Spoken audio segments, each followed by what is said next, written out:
Hello friends, welcome to Baba's kitchen. आज मैं आपको फ्राई किए बगैर कम ऑयल में भिंडी बनाना सिखाऊंगी। इसके लिए सबसे पहले हमने 1 किलो भिंडी ले लिया है, जिसे हमने अच्छे से धो लिया है। माशाल्लाह देखें कितनी नरम और ताज़ा भिंडी है।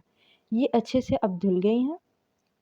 अब हम खुश्क करने के लिए एक साफ़ कपड़े पर फैला देंगे और थोड़ी ही देर बाद इन्हें अच्छे से काट लेंगे।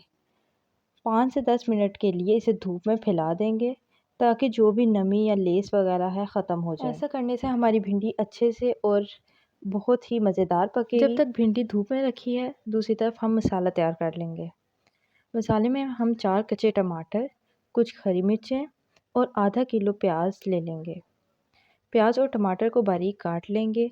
अब एक कढ़ाई में आधा कप ऑयल लेंगे और इसमें कटी हुई प्याज डाल देंगे और कुछ टाइम तक इसे भूनेंगे जब तक कि इसका कलर चेंज ना हो जाए।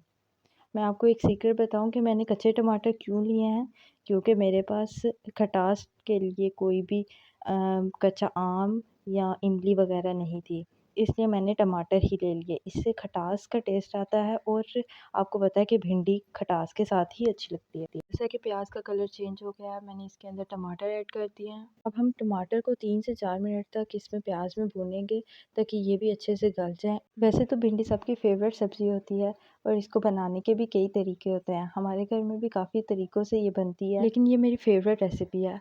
आई होप आप इसको फॉलो करेंगे और आगे भी शेयर करेंगे। मैंने ये सब्ज़ी बिल्कुल बेसिक चीज़ें यूज़ करके बनाई है जो हर घर में अवेलेबल होती हैं। यहाँ देखिए, अब मसाला बिल्कुल गल चुका है। अब हम इसमें स्पाइसेस ऐड करेंगे। नमक, मिर्च और हल्दी हस्बे ज़ायक़ा हम ऐड कर देंगे इसके अंदर और अच्छे से भून लेंगे ताकि मिर्च और मसाला जात सब जो हैं अच्छे से पक जाएं। हम इसे 3 से 4 मिनट के लिए पकाएंगे और माशाल्लाह देखिए कितना प्यारा कलर आया है, ऑयल भी निकल आया है और साथ में मसाला भी कितने अच्छे से तैयार हो गया। अब हम इसमें भिंडी को शामिल करेंगे और अच्छे तरीके से इसको मिक्स कर लेंगे ताकि तमाम मसाला जात भिंडी के साथ अच्छे से लग जाएं और इनका टेस्ट भिंडी में आ जाए।